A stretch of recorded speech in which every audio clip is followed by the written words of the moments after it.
episode 30 of the Tundra cast, and today I'm joined by special guest AllPreds. Hello. Um, and Everybody watching, make sure to follow him on Instagram at AllPreds and on Twitter at AllPredsIG. So let's just jump right into this. I guess we'll go with the first question. What made you start following Nashville?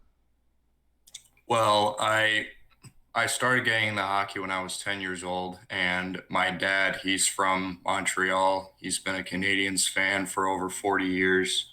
So when I started getting into the game, that's the team that I followed, and I really started to get a love for PK Subban, not only because he was a really good player, but I also fell in love with like how big his heart was, like how much he would give to charities around Montreal. He's done a lot of work in the children's hospital, and that's something that really caught my eye about him, and that really launched my love for him. And um, when he was traded to Nashville, I was obviously very devastated, and I thought about, and that's when I started thinking about, can I have two favorite teams? So I just decided to go with it, and here we are 4 years later. I have an Instagram page that's halfway to 3,000 followers, and I couldn't be happier. Yeah, I've actually heard that from a lot of Canadians fans who eventually just became like Preds fans too because of Subban. Yeah, I've gotten a lot. I've actually gotten some criticism from some people saying you're not supposed to have two favorite teams. You're supposed to be loyal, but it really doesn't matter to me, and I'm really happy to be in the position I'm in. Yeah, I mean that makes sense. In my opinion, I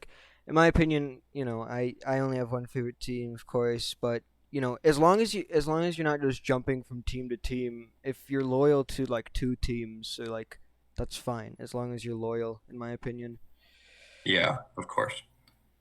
Onto your Instagram page. What made you decide to start your Instagram page, and what's your goal with it? Well, how I started it was I remember the first that 2016-17 season. That was Subban's first season in Nashville. Juggling two favorite teams for me at that point was really hard because I was so invested in the Canadians that I wasn't really watching Nashville. Like even when the two teams were playing on separate nights, I would really only ever watch the Canadians. So I wanted to start a fan page just to kind of get myself like familiar like with the team and all that. And yeah, just to get myself familiar with the team, like who all the players were, and so yeah, that's why I wanted to start it. And honestly, the goal for my page is to just have fun. I'm not doing this to please anybody.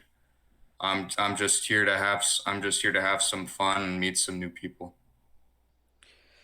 Well, yeah, I mean, from what I've seen, when it comes to Nashville, a lot of the fans actually like you.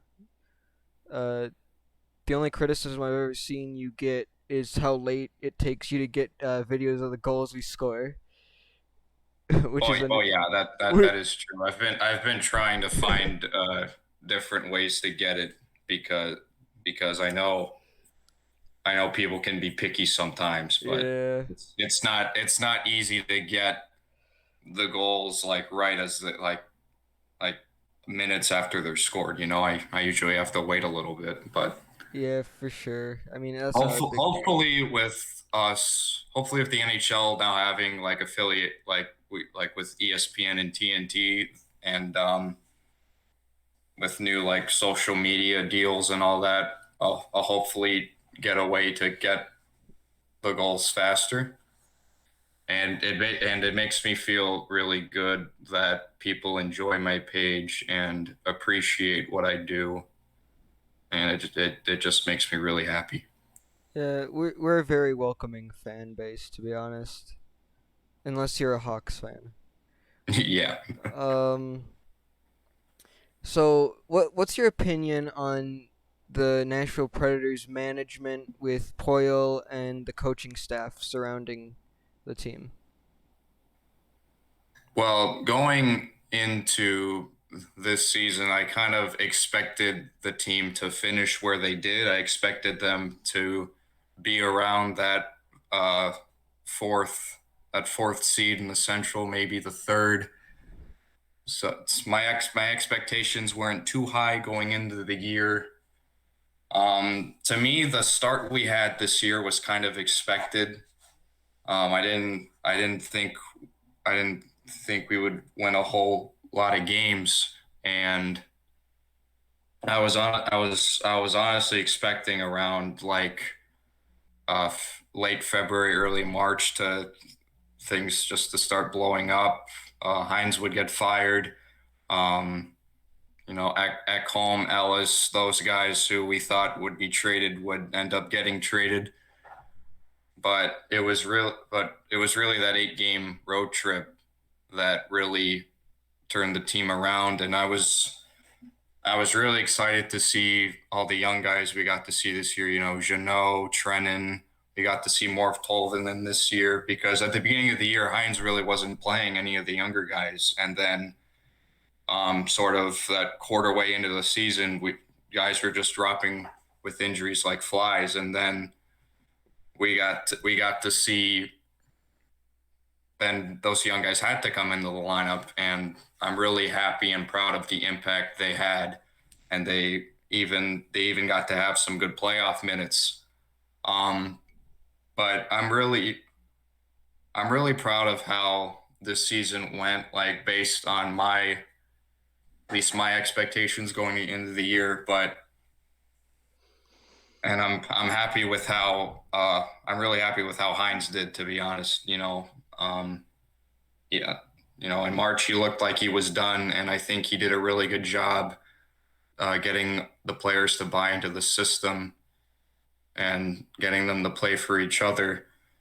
But in terms of Poyle, I honestly think that it's time to move this team along to another level. I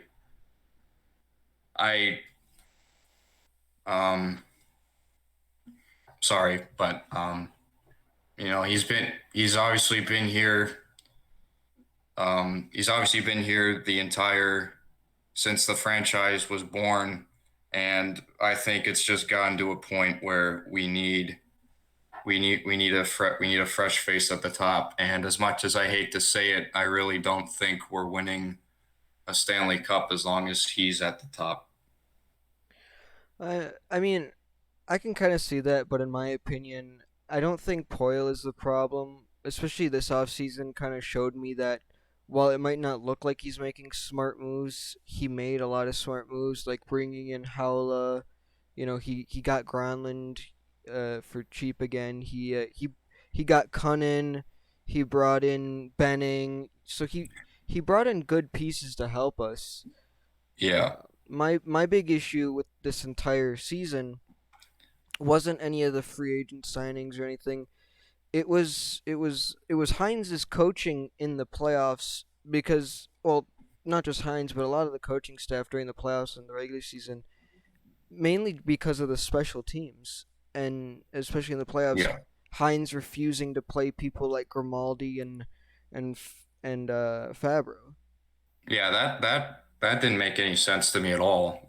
Especially because with Heinz's track record, he really hadn't done anything stupid like that leading up to that point. So I was really surprised when Tolvanen wasn't in the lineup. Fabro wasn't in the lineup, even though Carrier I thought played pretty good in the playoffs. And of course Grimaldi, who is great to see him work his ass off every night. I don't know if Yeah, I'm up. yeah. I don't. Me personally, I don't think Poyle is the problem. Really, like he's made the moves to get us what we need.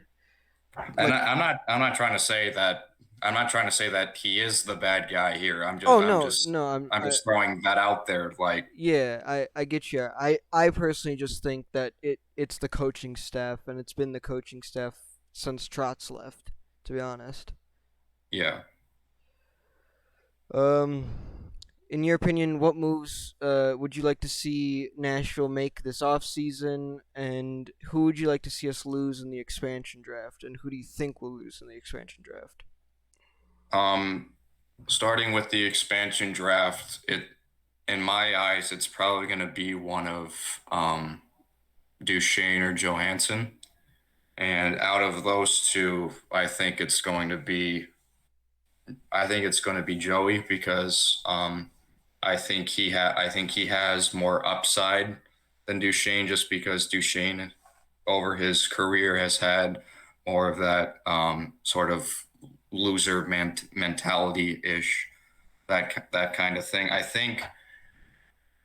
think both have a good chance at going to Seattle, but I think we would have to give up more in terms of like draft picks for them to take Duchesne because both those guys, of course, are under kind of binding contracts, and we need to move one of those guys. I think we're gonna see some type of. I can see some big trade going down in the offseason, whether we trade. Um, we've seen Arvidsson in the news the past couple days. He could possibly be traded to free up cap space. So it's going to be a really interesting offseason, especially with the expansion draft. Yeah, I think it's just a wait and see approach for the off season mainly. In my opinion, the biggest thing that I'd like to see is, of course, us bring Rene back, and then obviously just re-sign everybody but Good Branson. Um, that would be my like best moves in my opinion, just to keep the same core because honestly, we didn't actually get to see what this team is made of because especially in the playoffs because we were hurt the entire season and the playoffs. Yeah. Um, what's your outlook on next season? Well, I'm excited to see what this team can do against all the other teams in the league because um, we obviously only played seven other teams this year. So I'm really excited to see what those young guys can do against the Avalanche, the Golden Knights, those top teams in the league. And I think going into next year, in my opinion, it's kind of gonna be around the same thing, like finishing around. I think we're gonna be in the hunt for those last one or two playoff spots again. Just just looking at our roster, and it obviously could be improved for sure, but that's where I stand right now. Yeah, I think I personally think that if we look like we did this past season, if we can stay healthy, I think we could get the one or the maybe third or even but we could get maybe third, but obviously the wild cards are definitely a big possibility considering how weak the Pacific Division is outside of those two or I guess three depending how the Kraken is teams. Yeah. I think if we play the way that we did that playoff style type hockey leading like throughout like the latter end of March and throughout April, I think we'll be in pretty good. I think we have a chance to be in pretty good shape. And if you look at the standings from this year, if it was normal divisions, we would have finished third in the Central, which to me is not bad at all. So Yeah, I agree, and yeah, I think it's just we need to remain healthy this next season, and that's why I personally think we shouldn't really get rid of anybody because we didn't get to see what this team is actually made of. In my opinion, it's literally just the power play and penalty kill that hurt us a lot. yeah, and about the power play, I mean, Carolina in the playoffs, they certainly deserve some credit. They were top five in both penalty kill and power play going into that series. So um, their skill level on both the power play and penalty kill definitely deserves some credit. But we can't be going two or three for 25 or whatever I those think at numbers those numbers were, especially going 0 for 7 in game two. Like that, yeah, you can't be doing that. if we didn't screw up the power play, we could have won games 2 and 5 easily. Yeah, And that's what hurts the most about this past season because we looked so good, and sadly it was ended. Again, of course it had to be injuries, and and it just had to be the power play killing us. Because I think at the end of the playoff series, we went about 3 for 25. yeah, and losing Tolvanen for a little bit, like especially as our power play was starting to heat up a little bit, definitely hurt us in the end because we really weren't able to find that same energy, Yeah, especially in the playoffs. I think the biggest hurt to us in the playoffs was not having Arvidsson the entire series. Yeah, Because in my opinion, Arvidsson is just another Patrice Hornfist who just gets in front of the net and just stays there no matter what, yep. and is really good at just putting pucks in the net and grinding out goals. Um, I would say, I mean, what's your favorite and then I guess least favorite memory of this team? My uh least favorite. Hmm. I Least favorite was probably either losing 7-0 to Dallas when our penalty kill just imploded, or losing blowing that 4-1 lead and losing in overtime to Chicago, like when we were really fighting for that final playoff spot. and I don't mean just this past season. I mean like all time, like just All yeah, time. yeah, just this a memory that you look back and just like, I'll try and give you my all time. I can tell you right now, mine is that no call goal in the finals. Yeah. For me, I'd probably have to say Game 7 in 2018 against the Jets. Like Oh, yeah, that one. that game just left a really bad taste in my mouth. I thought we could have played That so much better that game than we did. Yeah, that one hurt a lot. And I guess your favorite memory of this team.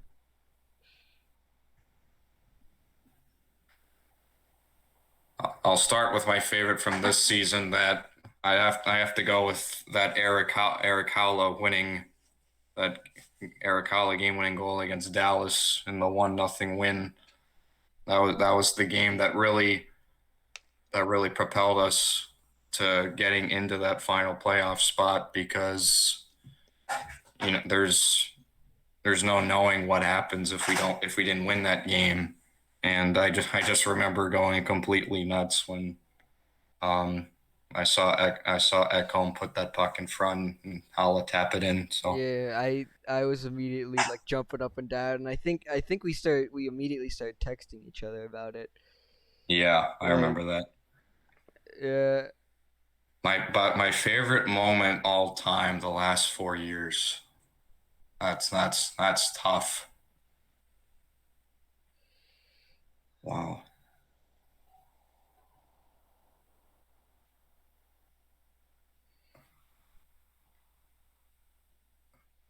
Just just to just to not keep the silence going, I'm probably gonna have to go with what could potentially be, Rene's final game.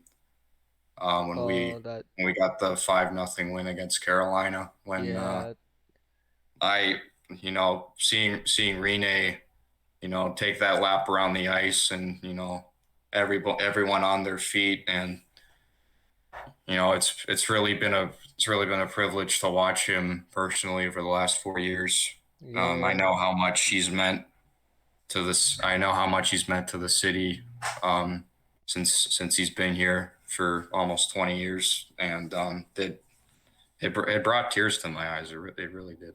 it brought tears to my eyes too. That could be one of my favorite memories. Pekarene's goal is also up there. Yep, that's true. And then that entire Stanley Cup run, besides the finals, Yeah. because we know what happened there with a lot of ref puck. But that whole run, of course, facing sweeping Chicago, being the first eighth seed to sweep a one seed, and then the series against St. Louis, and then the series against Anaheim. It was just so magical. There was something just so great about it. Oh yeah. But yeah, I just seeing Rene take what might be his final step on Nashville's ice was something special. I've seen him in person in Milwaukee, and the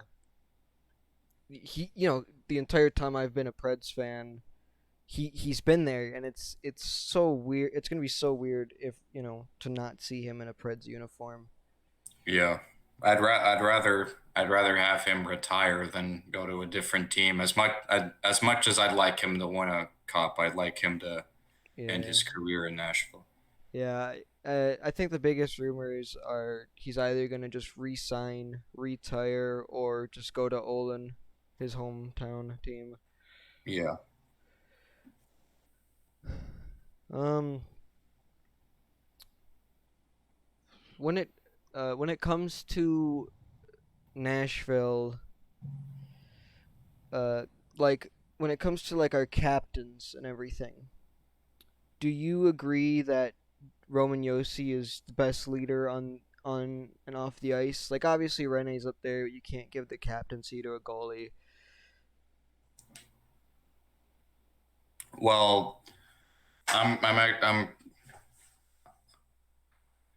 it's hard to tell, but based off of not this last season, but the year before, like leading up to when Laviolette was fired, like whenever that team even went down by one goal, you could just tell that, the entire bench was dead. Nobody really looked like they had the will to try and get back in the games or try and win games. So I think that's a testament that, um, that the I'm not saying that I'm not saying that Yossi shouldn't be the captain, but in those situations, that you know when you're losing, that's not the time at all to wave the white flag. That's when you say, let's go, let's make Yeah, something happen here. in my opinion, I think Yossi, unlike a lot of, I don't think Yossi is like a vocal captain. Like I don't think he's gonna be someone who's gonna start yelling or anything. I think me personally, I think personally he's one of those leaders who just goes out on the ice and does what he has to do and leads by example. And while the bench looked dead, you would just see Yossi on the ice, trying to get everybody motivated, and you see that every single game with him. Yeah, and I had the privilege to be a captain for my high school team this last year, and there's I wasn't that much of a vocal leader vocal leader either. I was really counted on to be one of those guys to work his ass off every game and bring some energy to the team. I wasn't really that guy. Standing up, giving speeches between every period. You know, Yeah, for sure. I really think like Yossi. I think Yossi. He's not a vocal leader, but he's one of those leaders that you can depend on and will always be there. yeah, and And not every captain's gonna be a vocal leader. yeah, That's but I definitely think when it comes to alternates, I think Johansson and obviously we have like a couple alternates, but Johansson is a very good alternate captain. If it wasn't for Yossi, he'd probably be the captain. And then Forsberg, Ellis, and Ekholm are also all great captains or alternate captains. So yeah, I think that works. Obviously the power play and penalty kill need to be fixed, but it's it's been a wild season, especially with Saros's reemergence. Like we saw flashes of it last year yeah, before the stoppage, but this year he really solidified that he's the guy going forward. yeah. I'm really proud of the progress he's made this year, and I'm excited to see what he can. I'm really excited to see what he can do going forward. Yeah. I'm also really excited to see Askarov whenever he comes over. His contract with the KHL expires at the end of this season, I think. I think it's after next season. I'm pretty sure. It's either the end of this season or the end of next season, and then Yeah, I'm betting he'll probably spend some time in the AHL with Milwaukee, yeah, which will be a treat to watch in person for me yeah. personally.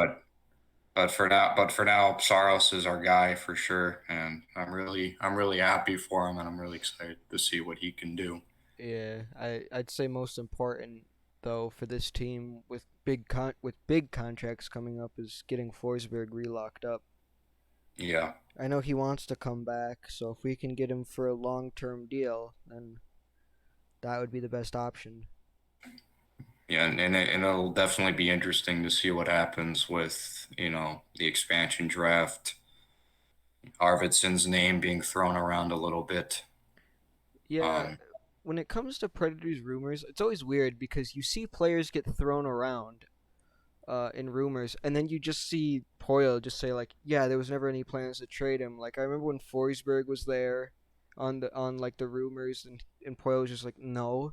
And then there was Arvidsson, before at the deadline, and then of course there was Ekholm, and it was just like there was never any plans to trade him, and it's like, how are people like getting these supposed like really definite rumors when Poyle's just like, no. I mean, it, there's definitely been cases of GMs just trying to cover themselves. I remember when Subban was traded. I remember Mark Bergevin, the Canadiens GM, he would constantly shut everything down in terms of rumors. He would always say, "We're not trading Subban," and lo and behold, they got rid of him. So Yeah, that was such a weird situation in Montreal with Subban. Like he donates, it was what, $10 million to a children's hospital, and then you guys immediately nominate, and then Montreal immediately nominates Pacioretty for like man of the year for the in terms of teams, and it's like what? well, there was also some. He obviously also has a big off ice persona. He's Yeah, always he's always been more of a flashy player in a league that doesn't really in a more gentlemanly league, or a league that wants their players to act a certain way. You know, yeah. I think his off ice persona was definitely a good thing in Nashville because Nashville's the Nashville's the type of city and team and fan base that definitely loves that kind of stuff. Yeah. And I think we just traded him to free up cap space, but we obviously spent that cap space wrongly. Yeah. And I'm really hoping that if Duchesne doesn't end up getting selected, that he's able to find his game again because Yeah. he in 2019 he was really good, and that's in that first round series against Tampa and that sweep. So Yeah, like this year, this playoffs, it was both Johansson and Duchesne who both looked insanely well. Like Johansson looked like 2017 Johansson. Duchesne looked like what we signed him for. So hopefully that's a precursor for things to come. yeah, for sure. You know, I love Duchesne. I'd really love for him to stay. It's just you know that losing, I guess, mentality has followed him around his entire career, and I'm hoping that he's able to overcome that and be able to be the player, at least somewhat be able to be the player that he was supposed to be. So Yeah, that goes the same with Johansson, who's never really looked the same ever since Kessler broke his leg in the conference finals of 2017. But he's looked like that he's gonna be getting his form back, which obviously we all want to see. yeah, it's injuries are obviously tough on a player and their loyalty or passion for the game. I guess I've been playing hockey for 7 years now. I've never had to deal with any type of long term injury. I sprained my ankle a couple years ago. It wasn't anything bad, but just I've really only had to deal with small things like that. But and if you look at Andrew Luck in the NFL, and of course Johansson hasn't like him had to go through like injury after injury and all that, but you know that those kinds of things, they really do have an effect on your love for the game. Yeah, and I don't think it's just Johansson's love for the game. I think it's his speed that's really been affected by it.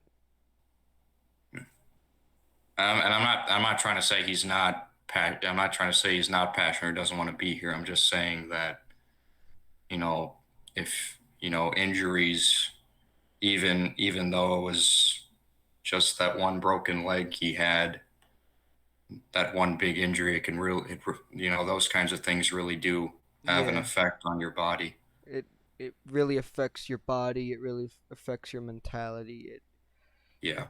even smaller injuries affect you, very much, especially in the mental game, which, of course, every sport is a huge mental game, but hockey is also a very mental, driven game.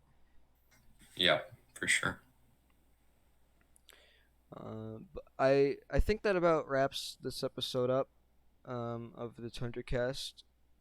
Uh, I'd like to thank you for being on, AllPreds. Thank you for having me on. This was great. Remember to follow him at AllPreds and at AllPreds IG on Instagram and Twitter, respectively. Um, and that was it. That's it for episode 30 of the TundraCast, and we will see you next time.